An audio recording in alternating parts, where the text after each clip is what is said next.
What's up, guys? It's Justin from the War Lab. I'm gonna start doing some virtual videos for training. Pretty much this is just for fun. So you don't have to want to be a UFC fighter or a boxer or even do jiu-jitsu or anything. If you just want to find a fun way to exercise because lifting weights and running on a treadmill is boring, this is going to be the type of thing you want to do. If you do want to get into fighting, this is a great way to start out. If you have any questions about anything I ever go over, feel free to send me a message or comment below. I'd love to get any feedback on how this is going for anyone that tries it. If you're one of my virtual clients, appreciate you. Hope you enjoy the video. All right, so today we're going to start real basic. It's just going to be how we walk when we're fighting. So in the very basic way, we need to have a stance. And to be honest with you, in my opinion, I feel like stances are just there for communication.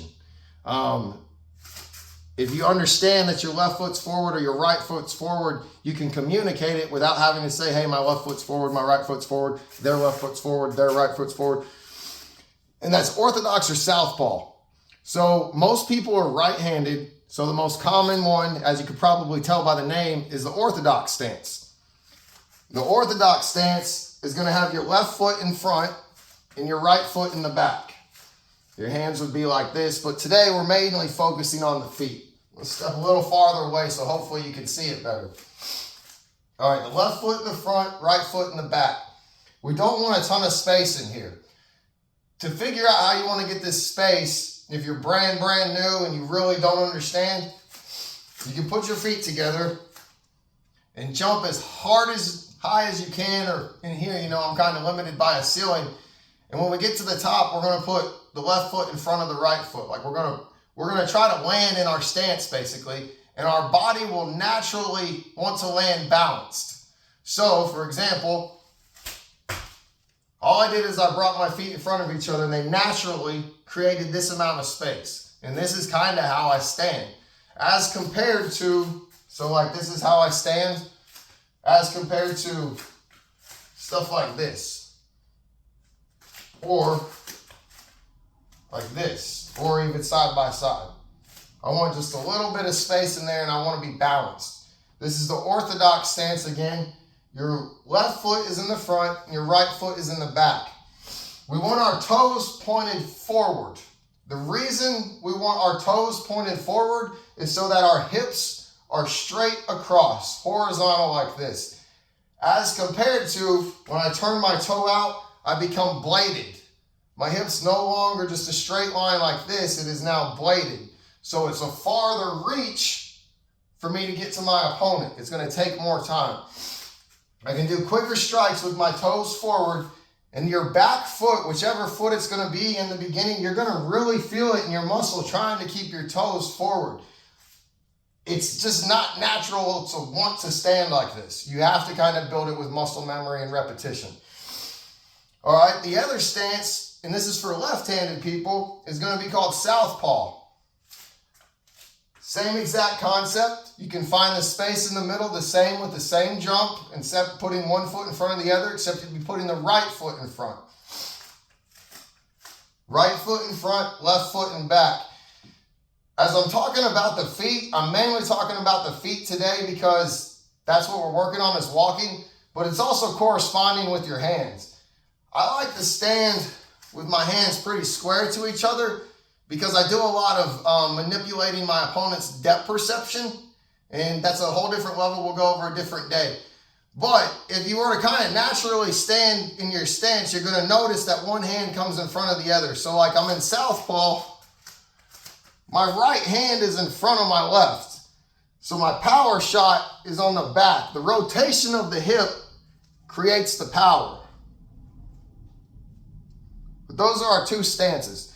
So again, if you're right-handed, you want to be in the orthodox stance. That's with your left foot forward and your right foot in the back. In both stances, we want our toes pointing forward. If you're southpaw, you want your right foot forward and your left foot in the back. In both stances, we want our toes pointing forward. Another thing in both stances in the long term we're going to want to build is we're going to want to be up on the front part of our foot. We're not going to want to be completely flat-footed or on the heel. So So it can be hard to see in a video, and it can be hard to see in person with someone who's done this a lot, because the gap of space between the ground and like my heel is so thin, it's almost unvisual. But to dramatize it for visual purposes right now, we're up on this part of our foot. It's kind of like walking on your tippy toes at the beginning. It'll feel like that. But over time, you don't have to fire the muscle as much, and you just kind of naturally stay like this. Now, you'll see fighters do what I'm about to say in the UFC or PFL or One Championship. I do not encourage this. When we're moving around, and we want to stay moving when we're fighting, like I don't want to just be still when I'm walking towards you where my head's a direct shot. I'm kind of just relaxed and it's a flow. But you'll notice you'll see this from Connor a lot. We don't want to jump. We don't want to do this. When both feet are off the ground, you're in the air, and a smart opponent's going to come forward, and you can't do anything until your feet are back on the ground. So those are our stances. We'll get into a little bit of head movement, but we're not going to go crazy with it today. So like I was just saying, I'm going to go to orthodox stance for a little bit. When I'm walking around, or if I'm just standing here trying to build head movement, I don't want to be on what's called like the straight line or the straight plane. You could imagine a line, and some people will literally put a piece of tape on a mirror, and they'll make sure they're moving their head off the line.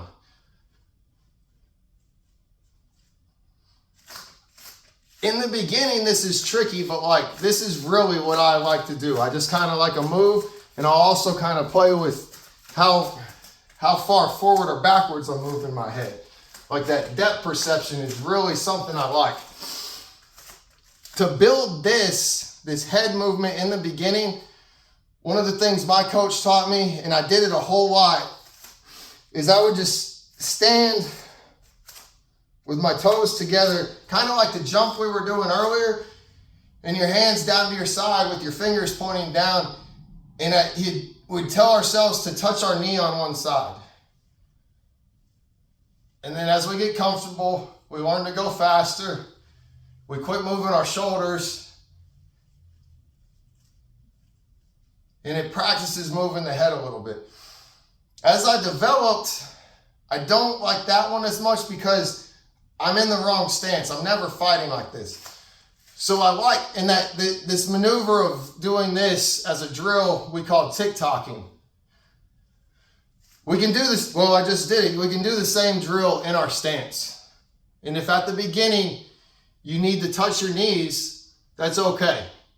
But then, in the long term, practice it keeping your hands up. Keeping your hands up is so underrated in fighting. We get to where a lot of times we're tired at the end of a fight and our hands are down and we don't realize it. We feel like our hands are up, but they're right here. All right, let's get into actually how we're going to walk. So whether we're in the orthodox stance or the southpaw stance, when we are walking forward, our front foot is going to go forward first. And we are going to bring our back behind us. So I'm going to go ahead and make the full walk where my back's facing y'all, and I'm going to come back towards it. So I'm stepping with my left, and then I'm bringing my right.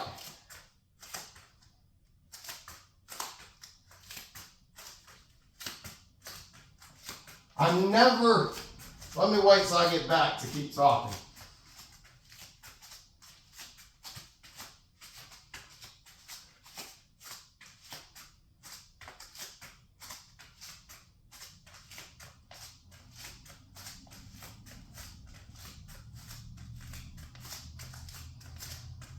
Now, that can be tricky to see because I'm straight on. I'm going to do a couple demonstrations where it's side by side. So basically all I'm doing, I'm going to get a little farther away from you. All I'm doing, step, I increase my gap right here, and then I close it. Step, close it. Step, close it. Some things to keep in mind. I'm never stepping so far that I create a bladed stance. They're just tiny steps. And even if it feels like it's going to take you an hour to get down to the mat, down to the wall, wherever you're doing it, and back, in the beginning, take that time. Build that repetition of those steps. Your steps are going to get quicker subconsciously. All of a sudden one day you're going to be in the right stance and everything, and you're going to fly down the mat, and you won't notice you fly until you look around and you see everyone else is still they're just halfway there. It comes with time, and it's going to happen quicker in your head without you even realizing it. You just have to repeat the task over and over, and it's just muscle memory. So to demonstrate in southpaw, it's the same exact thing. Get a little room. I'm stepping, closing my space. Stepping, closing my space. My hips are staying as a line, closing my space. Stepping, closing my space. I am never crossing my feet, though in the long term I will teach how to do that, because we won't get into that, but I will teach how to do that, because in the long term we're going to fight out of both stances. If we're only fighting in one stance, we're only using 50% of our ability. But in the drills, we're not crossing our feet. We're not bringing our feet together. We're not getting super wide out here. What I mean by super wide, I'm not going real far that way. I'm keeping the same distance horizontally or vertically and horizontally from my feet the whole time, and trying to keep my toes forward. That's probably going to be the most challenging part of today. All right. In the long term, a couple of things that'll make it quicker. Instead of like how I was saying, don't jump. Faster footwork will be like almost pitter patter. Like really good boxers, if you start watching their feet, there's a lot of pitter patter going on. Like we can go anywhere really quick, and it's just happening without us thinking about it, because we're reacting off our vision. All right, let's go into how to walk backwards. We never want to turn and run from our opponent. Like say you're my opponent, and visually you're seeing me right now, and you're throwing a bunch. I don't ever want to. It's just going to get you hurt. And in the natural human instinct of stuff, it's going to cause them to chase you. That was actually, when I was in sales, that was actually a trick that they would try to teach you in closing. Like you'd be trying to sell a car, you're out on the lot, and you're like, and they'd be wanting a business card. You don't want to end the deal right then, so you'd be like, yeah, I got some in my desk, come on with me. And you just take off walking and never look back. They will always follow. So some cool shit to know. All right, so walking backwards, if I'm an orthodox, I'm stepping with the back first, the back foot first, and then bringing my front to close the gap. So looking straight on, back foot, front foot, back foot, front foot, back foot, front foot. Hips are staying square. I'm not making a ton of space. I'm not going back foot, front foot. I'm going back foot, front foot, back foot, front foot, back foot, front foot. Keeping my toes pointed forward the entire time, because at any point, I might need to fight. I might need to strike. I can still punch when I'm going backwards. It's just a matter of changing where I'm standing at. I'm not crossing my feet. It's the same thing. I'm still on my toes. So I'll do it kind of down and back where y'all can see. And whoops. It's just back foot, front, back, front, back, front, back, front, back, front.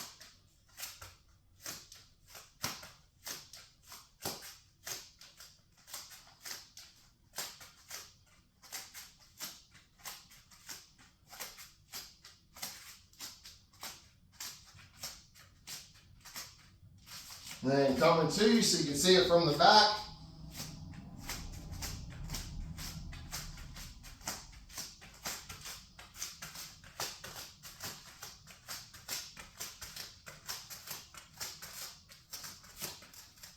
In the long term, we want to move our heads. We want to keep our hands up. Today, we're just focusing on the steps. If you can keep your hands here, that's great. I would actually focus more on trying to keep your eyes up than I would anything else, whether it's your hands or just anything. We're going to kind of want to naturally watch our feet. We do not ever want to build the habit of looking down. That is the worst thing we can do in fighting. So from day one, try to keep our eyes up in every drill we do. If our hands are up, if we're trying to keep our hands up, we have vision with them. We don't want to do this and block our eyesight ever. You can block punches and still see all the time. Now I understand I don't have my gloves on, but I can do the same thing with gloves. All right, so that's walking forward and backwards. Something else that's gonna happen is you're gonna have to walk sideways a lot. People, you're standing there punching, you got them kind of against the wall or something, and they move that way, all right?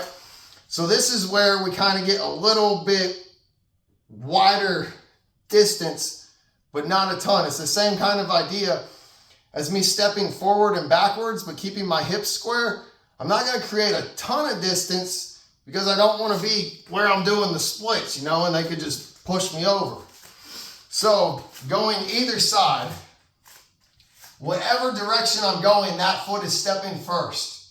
So if I wanna go that way, try to get it where y'all can see plenty. Step with the right, bring the left. If I want to go that way, I'm going to step with the left and bring the right. Hips are staying square. Toes are staying forward. Eyes are staying up. It's the same exact thing as everything else. It's just left and right. We're not crossing our feet ever because we don't want someone to grab us and take us to the ground. And we're not creating too much space to where we're like unbalanced, and we're not creating not enough space to where we're wasting our time. Like in your first couple drills, it's probably going to be like that because you're trying to find your balance and everything. But like, I guess something better to develop, we're not closing the space too much. So I'm not taking a mini step and then a big step with one to where like I feel like my knees are kind of wanting to crunch in together. Just keep the balance, try to keep the same space over time. This is more challenging than it looks, especially when you're getting up on your toes. Trying to stay up on your toes but have your heels close to the mat is way harder than it looks. But this is a great warm-up drill. Every MMA fighting gym I've ever gone to, we do this drill as a warm-up.